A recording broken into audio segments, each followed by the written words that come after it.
Okay, we are page 186. Toothpaste had a similar trajectory. Manufacturers enjoyed great success when they added flavors like spearmint, peppermint, and cinnamon to their products. These flavors don't improve the effectiveness of toothpaste, they simply create a clean mouthfeel and make the experience of brushing your teeth more pleasurable. My wife actually stopped using Sensodyne because she didn't like the aftertaste, so she switched to a brand with a stronger mint flavor, which proved to be more satisfying. Conversely, if an experience is not satisfying, we have little reason to repeat it. In my research, I came across the story of a woman who had a narcissistic relative who drove her nuts. In an attempt to spend less time with this uh, egomaniac, she acted as dull and as boring as possible whenever he was around. Within a few encounters, he started avoiding her because he found her so uninteresting. So stories like these are evidence of the cardinal rule of behavior change. What is rewarded is repeated, what is punished is avoided. You learn what to do in the future based on what you were rewarded for doing or punished for doing in the past. Positive emotions cultivate habits, negative emotions destroy them. The first three laws of behavior change: make it obvious, make it attractive, and make it easy increases the odds that behavior will be performed this time. Oh, I didn't even start. The fourth law of behavior change, make it satisfying, increases the odds that a behavior will be repeated next time. It completes the habit loop. But there is a trick. We are not looking for just any type of satisfaction. We are looking for immediate satisfaction.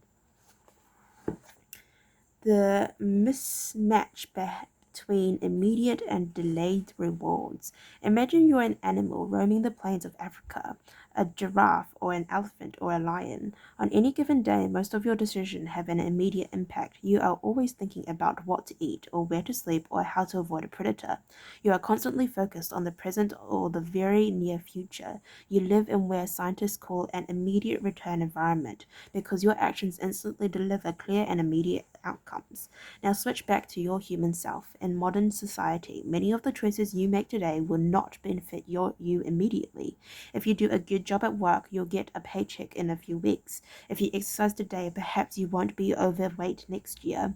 If you save money now, maybe you'll have enough for retirement decades from now.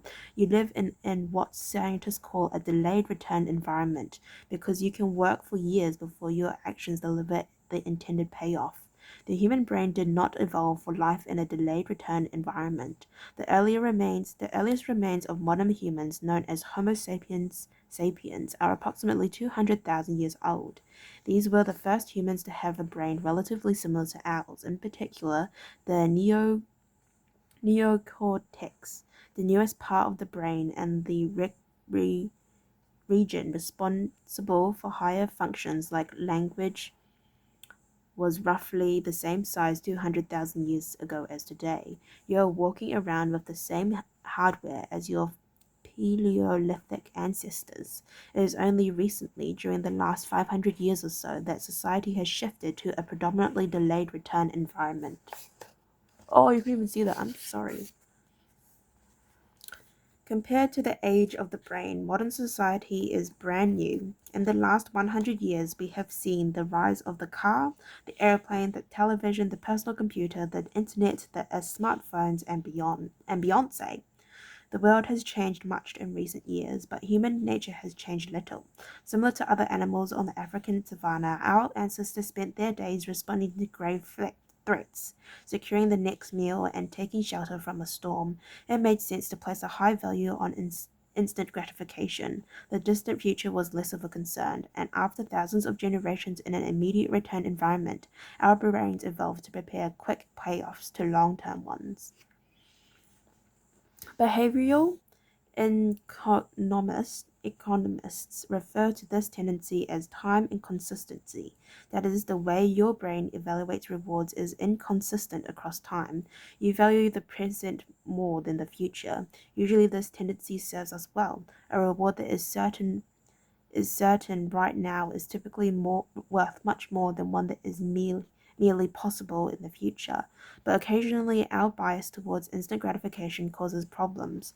Why would someone smoke if they knew it increases the risk of lung cancer? Why would someone overeat when they know it increases their risk of obesity? Why would someone have unsafe sex if they knew it can result in sexually transmitted diseases. Once you understand how the brain prioritizes rewards, the answers become clear. The consequences of bad habits are delayed while the rewards are immediate. Smoking might kill you in 10 years, but it reduces stress and eases your nicotine craving now. Overeating is harmful in the long run, but appetizing in the moment. Sex, safe or not, provides pleasure right away. Disease and infection won't show up for a day or weeks or even years. Every habit produces multiple outcomes across time. Unfortunately, these outcomes are often misaligned. With our bad habits, the immediate outcomes usually feels good, but the ultimate outcomes feel bad. With good habits, it is the reverse. The immediate outcomes is unenjoyable, but the ultimate outcomes feel good. The French economist explained the problem clearly when he wrote, "It almost always happens that when the immediate consequence is favorable, the later consequences are disastrous and vice versa. Often the sweeter the first fruit of a habit, the more bitter are its later fruits." Put another way, the costs of your good habits are in the present, the cost of your bad habits are in the future. The brain's tendency to prioritize the present moment means you can't rely on good intentions. When you make a plan to lose weight, write a book, or learn a language, you are actually making plans for your future self. And when you envision what you want your life to be, like, it is easy to see the value in taking actions with long-term benefits. We all want better lives for our future selves. However, when the moment of decision arrives, instant gratification usually wins. You are no longer making a choice for future you, who dreams of being fitter or wealthier or happier. You are choosing for present you, who wants to be full, pampered, and entertained. As a general rule, the more immediate pleasure you get from an action, the more strongly you should question whether it aligns with your long-term goals. With a fuller understanding of what causes our brain to repeat some behaviors and avoid others, let's update the cardinal rule of behavior change. What is immediately rewarded is repeated. What is immediately punished is avoided.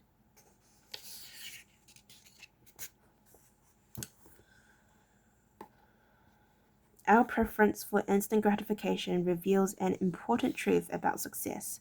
Because of how we are wired, most people will spend all day chasing quick hits of satisfaction. The road less traveled is the road of delayed gratification. If you're willing to wait for the rewards, you'll face less competition and often get a bigger payoff. As the saying goes, the last mile is always the least crowded. This is precisely what researcher research has shown. People who are better at delaying gratification have higher SAT scores, lower levels of substance abuse, lower likelihood of obesity, better response to stress, and superior social skills. We've all seen this play out into our own lives. If you delay watching television and get your homework done, you're gonna generally learn more and get better grades. If you don't buy uh, desserts and chips at the store, you'll often eat healthier food when you get home. At some point, success in nearly every field requires you to ignore an immediate reward in favor for a delayed reward. Here's the problem. Most people know that delaying gratification is the wise approach.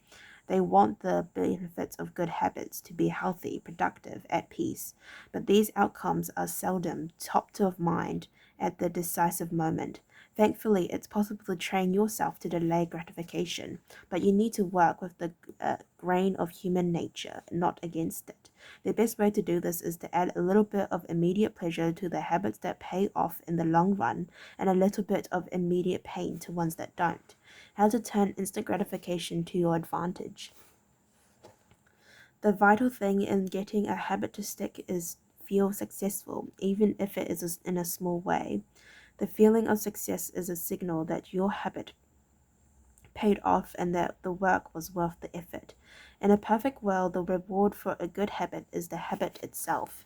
In the real world, good habits tend to feel worthwhile only after they have provided you with something. Okay, well, thank you for listening to Read Up to page 119. If you'd like to listen to me read page 191, then please stay posted and I'll see you next time. Bye bye.